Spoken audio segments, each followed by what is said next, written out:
खबरों की नई पहचान।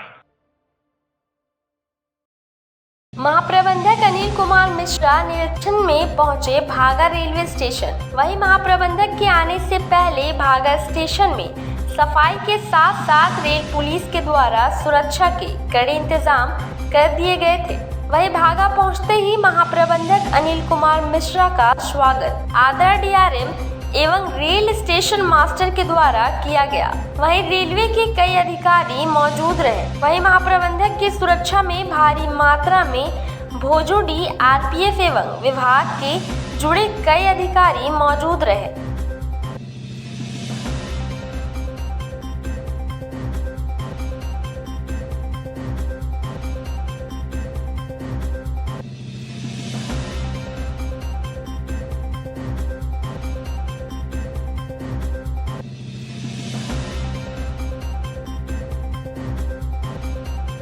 वहीं महाप्रबंधक के द्वारा भागा स्टेशन में निरीक्षण के दौरान प्लेटफॉर्म की लेंथ को बढ़ाने की बात कही गई। साथ ही साथ बिजली की समस्या को देखते हुए डीजी का प्रबंध कराने की आश्वासन दिए गए। महाप्रबंधक ने मीडिया से बात करते हुए कहा कि सिटी का स्टेशन का हमने डिटेल इंस्पेक्शन किया, फिर उसके साथ टुपकादी होते हुए हम लोग महुआ तक गए थे, महुदा, और इन रूट जितने भी स्टेशन थे उसका हमने निरीक्षण किया।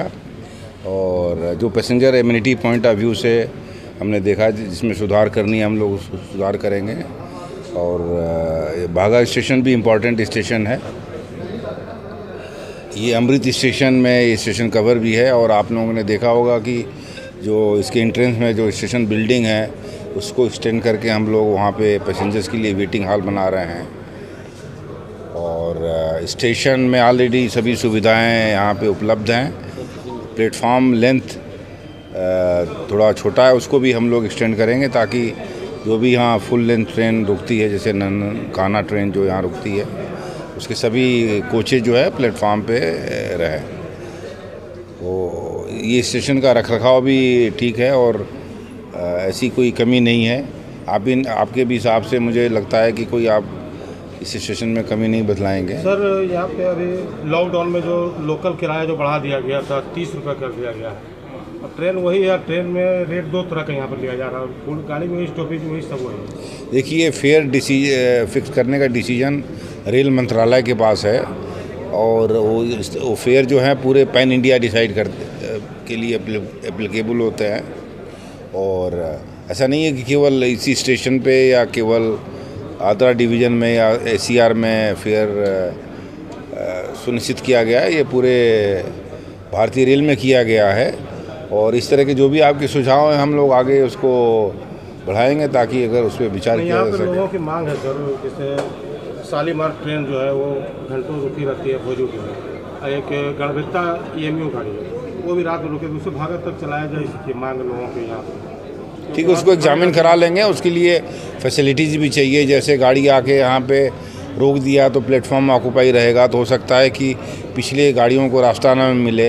ऐसा कोई प्रपोजल है तो हम लोग एग्जामिन करेंगे, और अगर टेक्निकली फिजिबल होगा तो ज़रूर हम लोग इस पर सुनिश्चित कार्रवाई करेंगे।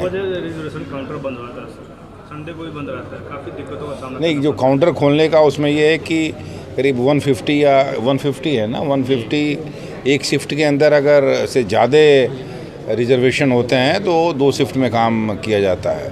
जहाँ पे बहुत ही कम रिजर्वेशन है तो वहाँ एक शिफ्ट में ही कार्य किया जाता है। नहीं सर, आप धनबाद से अच्छी तरह वाकिफ़ हैं, धनबाद जिला से रेल से, तो ये तो भागा भी अब पाथर डिब्बी है यहाँ पे आपके नियम रह चुका है। यहाँ पे आज यहाँ यात्री सुविधा तो पानी जो कि बहुत कम मिलता है, बिजली आपका स्टेशन का कटी रहती है ज़्यादा।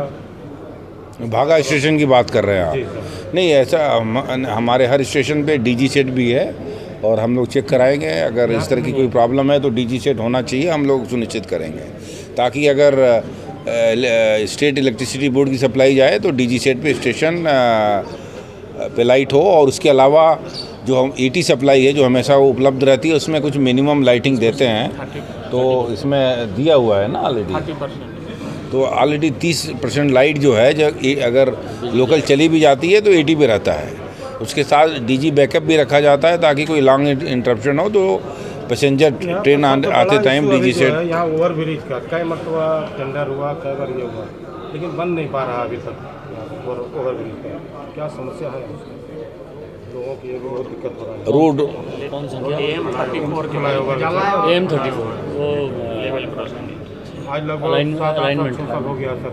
कंस्ट्रक्शन हैज टू डू नहीं, उसका भी हम लोग ऐसा है कि रेलवे जो भी रोड ओवर ब्रिजेज है बनाने के लिए काफ़ी त्वरित कार्रवाई करती है, लेकिन उसमें कई इशूज आती हैं, जैसे उसकी लैंडिंग है प्राइवेट एरिया में रहती है, उससे स्टेट गवर्नमेंट से हमें कोऑर्डिनेशन करना पड़ता है, उसका अलाइनमेंट प्लान देखना पड़ता है, उसमें अगर कोई हैबिटेंट है तो उनको शिफ्ट करना पड़ता है, लैंड एक्वायर करना पड़ता है, तो इस वजह से थोड़ा देरी होती है। लेकिन रेलवे का उद्देश्य है कि 2 साल बंद रहा था सर फाटक। हाँ, हाँ। परमिशन होने के बाद लॉ भी सेट हो गया, होने के बाद बंद रहा, उसके बाद 2 साल बाद चालू किया गया। नहीं, उसको हम एग्जामिन कराएंगे और रेलवे की तरफ से हम त्वरित कार्रवाई करेंगे।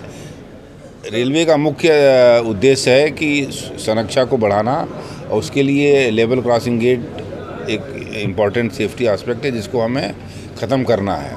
तो उसको 2 तरीके से हम लोग ख़त्म कर रहे हैं, एक सबवे बना करके, एक आरओबी बना के। तो दोनों में ही हम लोग काफ़ी तेज़ी से कार्य कर रहे हैं, और सबवे का कार्य थोड़ा इजी होने की वजह से उसमें लैंड एक्विजिशन की ज़रूरत नहीं पड़ती है, तो जल्दी हो जाता है। और आरओबी में राज्य सरकार का सहयोग की ज़रूरत पड़ती है, तो उसमें थोड़ा समय लगता है।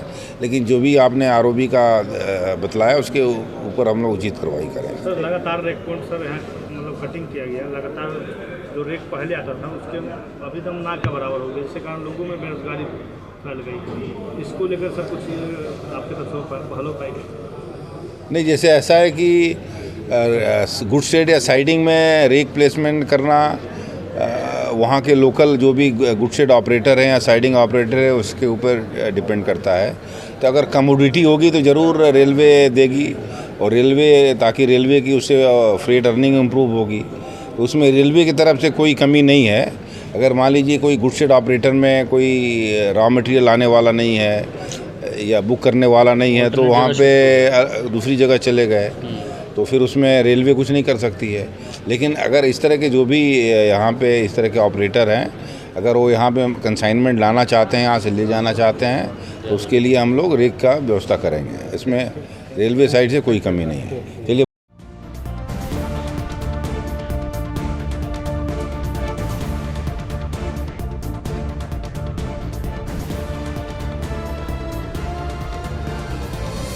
के न्यूज़ खबरों की नई पहचान।